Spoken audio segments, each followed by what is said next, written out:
Across Europe, one of the most pressing and emotionally charged debates today is the impact of uncontrolled migration, not just on infrastructure or public services, but on the safety of vulnerable people. It's a topic many feel has been avoided for far too long, even as real-life incidents continue to raise legitimate concerns. We'll dive into this story in today's video, but before we get started, don't forget to like this video and subscribe. Right now, only 12% of viewers are subscribed, so join the community and help us grow. A recently circulated video adds to this conversation. In the footage, a young woman is surrounded and repeatedly approached by a large group of men. Despite her being vocal about her discomfort, clearly telling them not to touch her and not to come any closer, they persist. Her boundaries are ignored, her words dismissed, and her distress becomes visibly greater as the encounter continues. It's moments like this that fuel the wider public anxiety about migration systems that appear unmanaged or poorly regulated. When large numbers of people enter a country without effective screening, integration, or enforcement, communities often feel that authorities are losing control, and vulnerable individuals are left to deal with the consequences firsthand. When those systems break down, the burden falls heaviest on women, young people, and others who already face higher risks in public spaces. The behavior shown in this clip is unacceptable from anyone, regardless of background. But the uncomfortable truth is that Europe's failure to manage migration responsibly has resulted in situations where groups of newly arrived men gather in public spaces with little oversight, little integration, and little accountability. When incidents like this multiply, they deepen public fear and erode trust in the institutions responsible for maintaining order. No woman should have to shout, step away, or plead just to have her personal space respected. And no community should feel that this is the new normal. Have a look at the clip for yourself. It's a stark reminder of why the conversation about uncontrolled migration and the need for responsible, effective policy can no longer be brushed aside. As you watch this clip, filmed in Germany, it's important to understand that this is not an isolated incident tied to one city or one country. Scenes like this have been reported across Europe, from Germany to France, Sweden, Italy, and undeniably here in the UK as well. The details may vary, but the pattern is becoming increasingly familiar. Vulnerable women being surrounded, harassed, or intimidated in public spaces, often by groups of men who show little regard for personal boundaries or the word no.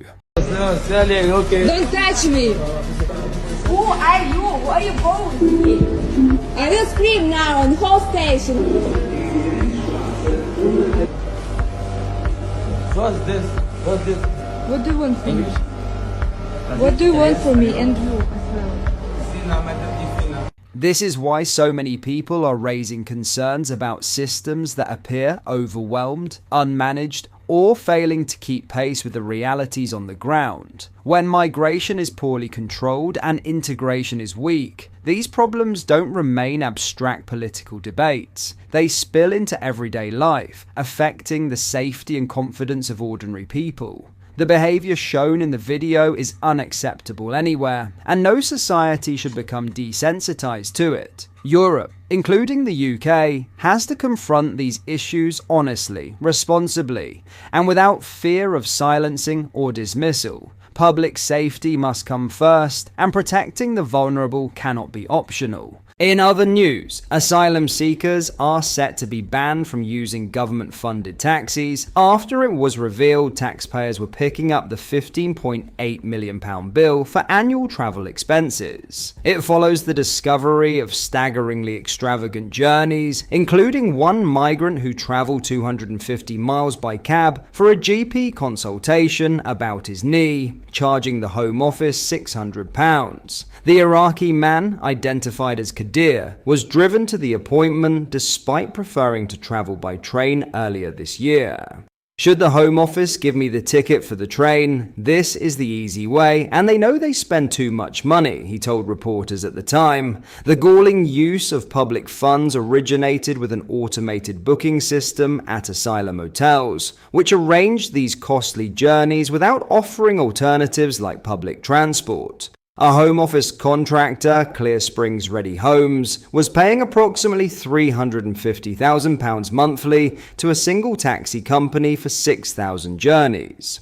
Home Secretary Shabana Mahmood ordered an urgent review in September after these findings emerged, resulting in the new crackdown. From February, taxi transport will now be restricted to exceptional cases, including disability, serious illness, or pregnancy. However, they could also be used to transport migrants between accommodations. Each taxi journey will also require authorization from the Home Office. I am ending the unrestricted use of taxis by asylum seekers for hospital appointments, authorizing them only in the most exceptional circumstances, the Home Secretary declared, lambasting contracts that were wasting billions of taxpayers' hard-earned cash. I will continue to root out waste as we close every single asylum hotel, she pledged. The latest crackdown comes as part of the desperate government efforts to reduce asylum costs. In her budget, Chancellor Rachel Reeves promised to end the use of costly hotels for asylum seekers in this parliament. She also announced extra funds would be invested in border security and cutting the asylum backlog to save the taxpayer £1 billion a year. The number of asylum seekers in taxpayer-funded hotels has risen to 36,273 by September's end, the highest figure in almost 2 years.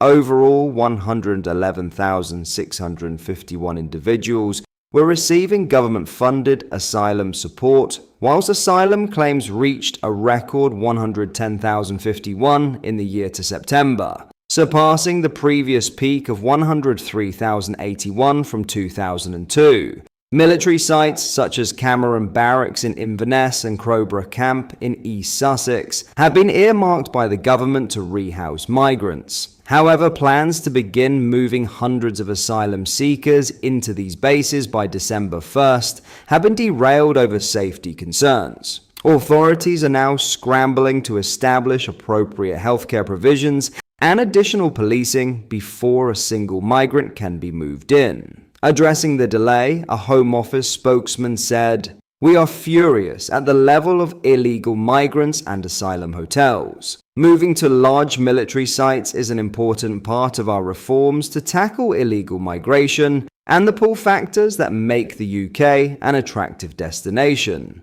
We are continuing to accelerate plans to move people into Crowborough and Cameron Barracks when the sites are fully operational and safe. We will not replicate the mistakes of the past where rushed plans have led to unsafe and chaotic situations that impact the local community." What are your thoughts on what we discussed in today's video? Let me know down in the comment section below. If you have not yet already, make sure you do drop a like on this video and subscribe to the channel for more British content. Thank you, take care, goodbye.